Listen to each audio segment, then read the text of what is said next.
नमस्कार विद्यार्थी मित्रांनो, आज आपण आपल्या जिव्हाळ्याच्या विषयाबद्दल माहिती घेणार आहोत. तो विषय म्हणजे अभ्यासात लक्ष कसं वाढवायचं. तुम्ही अभ्यासाला बसता, पुस्तक उघडता, हातात पेन घेता आणि मन कुठेतरी भरकटतं. कधी जुन्या आठवणी येतात, कधी मोबाईल आठवतो, तर कधी भूक लागते, तर कधी झोप येते. तुमच्यासोबतही असं होतं का? जर होत असेल तर हा व्हिडिओ तुमच्यासाठीच आहे. या व्हिडिओमध्ये मी तुम्हाला सांगणार आहे अभ्यासात लक्ष वाढवण्यासाठी 7 पॉवरफुल उपाय. परंतु त्यापूर्वी आपण समजून घेऊयात की अभ्यासामध्ये लक्ष लागत का नाही. प्रत्येकजण मोबाईल वापरतो. मोबाईलमध्ये वेगवेगळ्या रील्स, शॉर्ट व्हिडिओज, गेम्स हे बघत असतो. मोबाईल बघत असताना आपल्याला त्यामध्ये खूप चॉईसेस आहे. आपल्याला एखादी रील्स आवडली नाही, एखादी व्हिडिओ आवडली नाही की तो लगेच स्किप करतो आणि पुढे जातो. जी रील्स, जो व्हिडिओ, जो गेम आपल्याला आवडतो तिथे थांबतो आणि तो बघतो. त्यामुळे काय होतं की आपण या शॉर्ट व्हिडिओमध्ये आणि आपल्याला पाहिजे ते मिळत असल्यामुळे आपण त्यामध्ये हळूहळू गुंतत जातो आणि आपल्याला ते व्हिडिओ बघण्याची सवय लागते. आणि आपल्याला आपल्या मनासारखं या ठिकाणी सगळं भेटत असल्यामुळे आपल्याला इतर कोणत्या गोष्टी जर करायला सांगितल्या, लक्ष देऊन जास्त वेळ जर एखादी काम करायला सांगितलं तर तिथे आपलं लक्ष लागत. आपण ते रील्स, व्हिडिओ बघत बघत जाऊन त्यामध्ये जास्त वेळ देतो. आपला ब्रेन हा नेहमी सोप्या गोष्टीकडे जातो. ब्रेनला एन्जॉयमेंट पाहिजे असते. हे एक ब्रेनचं नेचर आहे. त्यामध्ये तुमचा आमचा कुणाचाही दोष. तर याला कारण आहे डोपामाइन रिवॉर्ड्स. आपण रील्स, शॉर्ट व्हिडिओज बघतो, आपल्या आवडीचं सगळं मिळतं, त्यामुळे आपल्याला डोपामाइन रिवॉर्ड्स मिळतो आणि आपल्याला परत परत तीच गोष्ट करायची प्रेरणा मिळते आणि तीच गोष्ट आपण रिपीट केल्यामुळे आपल्याला त्या गोष्टीची सवय लागते. आणि हे सगळं करत असताना आपण ते रील्स, व्हिडिओ बघत बघत जाऊन त्यामध्ये जास्त वेळ देतो. ज्या गोष्टी आपल्याला आवडतात त्या गोष्टी कोणी सांगण्याची आपल्याला गरज नसते. आपण त्या आवडीने लक्ष देऊन जास्त वेळ देऊन त्या करतो. परंतु जर आपल्याला एखादी न आवडती गोष्ट लक्ष देऊन जास्त वेळ करायचं जर सांगितलं तर मग तिथे आपण फोकस करू शकत नाही. जसे की अभ्यास. आपल्याला अभ्यास करायला सांगितला तर आपण तिथे फोकस करू शकत नाही आणि अभ्यास करत असताना आपल्याला डोपामाइन रिवॉर्ड पण मिळत नाही. तिथे आपल्याला चॉईस पण नाही आहे की आपल्याला एखादी विषय आपल्याला आवडत असेल किंवा नसेल, एखादी टॉपिक आपल्याला आवडत असेल किंवा नसेल, पण त्या भागाचा अभ्यास आपल्याला करायचाच आहे. त्या विषयाचा सुद्धा अभ्यास आपल्याला करायचा आहे. मग असं करत असताना आपल्या माइंडला, आपल्या ब्रेनला ट्रेन करण्यासाठी आपण काय केलं पाहिजे, तर याचकरिता मी तुम्हाला 7 पॉवरफुल उपाय सांगणार आहे. त्यातील पहिला उपाय आहे पोमोडोरो टेक्निक.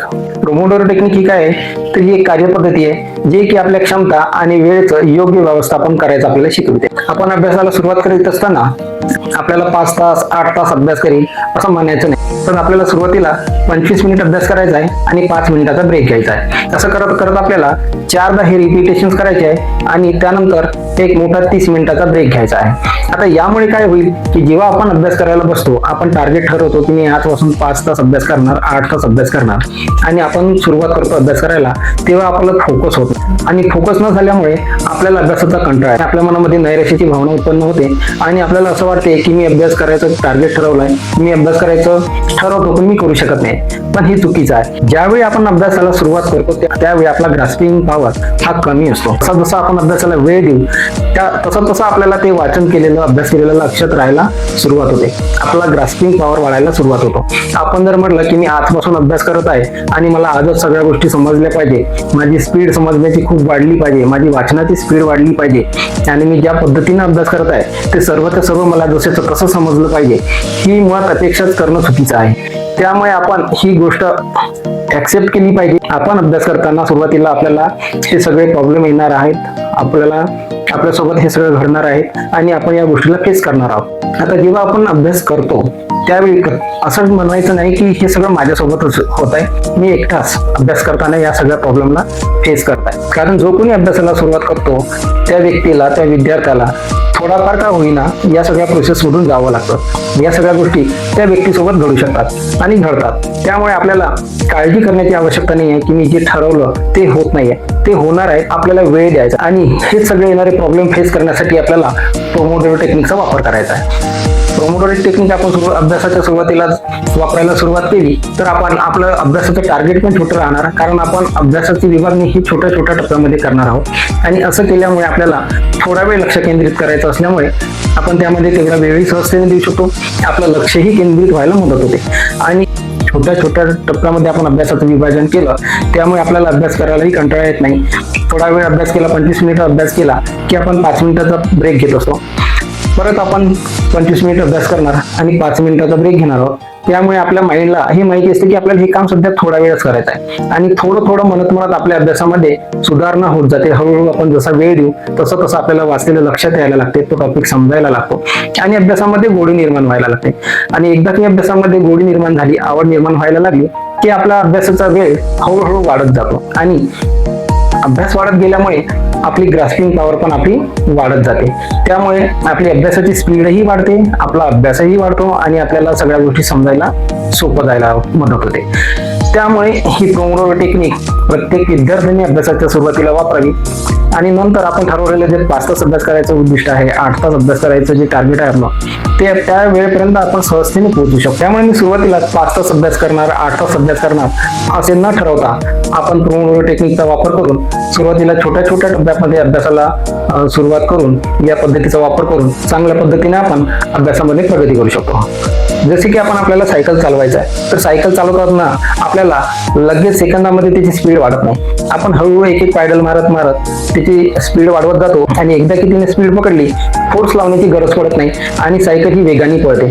त्याचप्रमाणे आपल्याला अभ्यासाला पण सुरुवात करताना हळूहळू सुरुवात करून आपल्याला वेळेनुसार त्याची स्पीड वाढवायची आहे आणि अभ्यासामध्ये सातत्य निर्माण करायचं आहे. नंबर 2, अभ्यास करताना मोबाईल दूर ठेवा.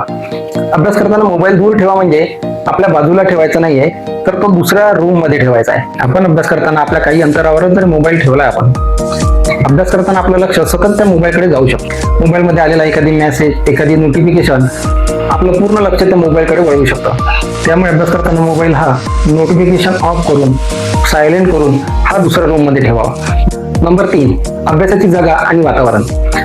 बेडवर बसून अभ्यास करू नका, कारण ब्रेनला बेड म्हणजे झोप हे समीकरण माहिती आहे. त्यामुळे आपण बेडवर अभ्यास करायला बसलो की आपल्याला झोपायला सुरुवात होते आणि आपण लक्ष देऊन अभ्यास करू शकत नाही. त्यामुळे अभ्यास करण्यासाठी टेबल आणि चेअरचा वापर करा. ज्या रूममध्ये आपण अभ्यास करीत आहोत ती खोली हवेशीर असू द्या, तिथे मुबलक प्रकाश आहे का याची खात्री करून घ्या आणि अभ्यास करताना शांत जागेची निवड करा.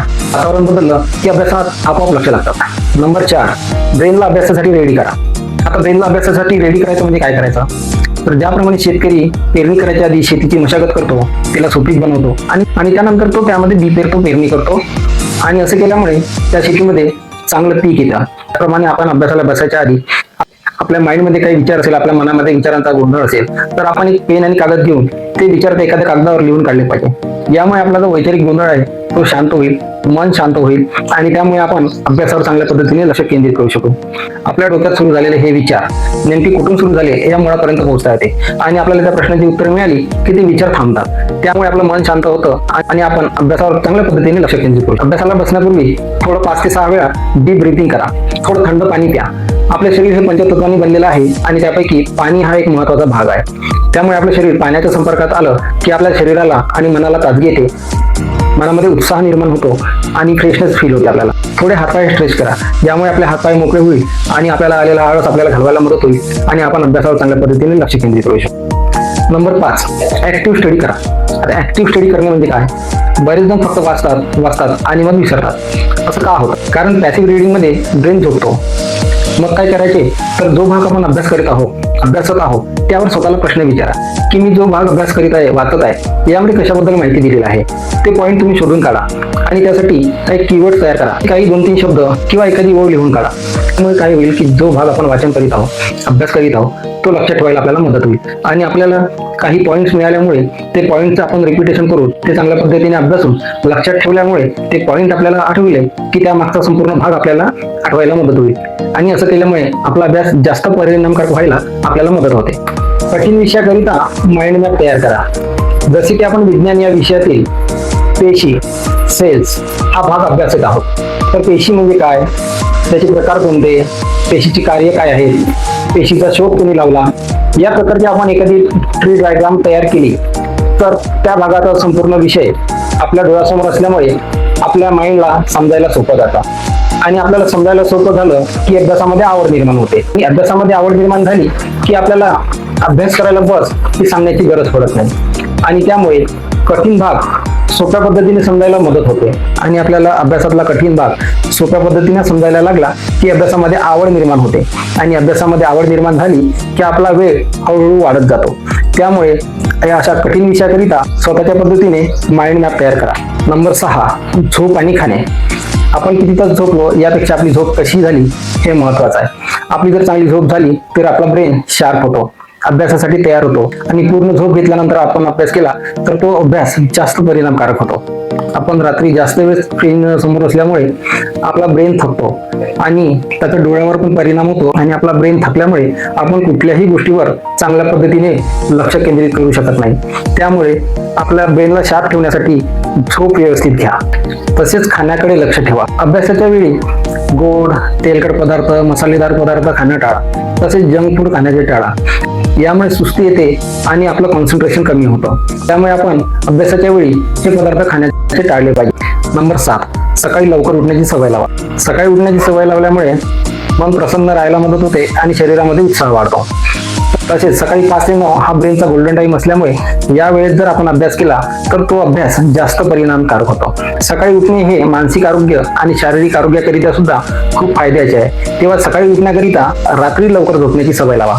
आता हे सांगितलेले 7ही उपाय आपल्याला पहिल्याच दिवशी सुरू करायचे नाही आहेत. तर पहिल्या दिवशी पहिला उपाय, दुसऱ्या दिवशी पहिला आणि दुसरा, तिसऱ्या दिवशी पहिला, दुसरा, तिसरा असं करत आपल्याला 7 दिवसामध्ये हे 7 उपाय अंमलात आणण्याची सवय लावायची आहे. आणि 8व्या दिवशी आपण एकत्रितरित्या 7ही गोष्टी सुरुवात करायची आहे आणि 8व्या दिवशी आपण हे 7ही उपाय एकत्रित अंमलात आणायचे आहेत. असं केल्यामुळे तुम्हाला हे 7ही उपाय अंमलात आणण्याकरिता सोपं जाईल आणि 1 महिन्यामध्ये तुम्ही स्वतःमध्ये बराच बदल झालेला बघाल. तुम्हाला यापैकी कुठला उपाय जास्त उपयोगाचा वाटला हे कमेंटमध्ये नक्की कळवा. आता काही विद्यार्थ्यांना असं वाटते की मी हुशार नाही, तर अभ्यास करण्याकरिता हुशारीची आवश्यकता नाही तर फोकस आवश्यक आहे. आपण लक्ष देऊन जर अभ्यास केला तर आपण हळूहळू आपोआप हुशार होत जाऊ. त्यामुळे आपण सुरुवात करणं महत्वाचं आहे. आपण कुठल्याही गोष्टीची सुरुवात केली की आपल्याला नंतर हळूवारपणे त्याची सवय होत जाते आणि आपण एक त्याचं चांगलं रुटीन तयार करून तर आपल्या जीवनामध्ये चांगल्या पद्धतीने उपयोग घेऊ शकतो. तर भेटूया पुढच्या व्हिडिओमध्ये. तोपर्यंत अभ्यास करा, लक्ष लावा, यश मिळवा. धन्यवाद.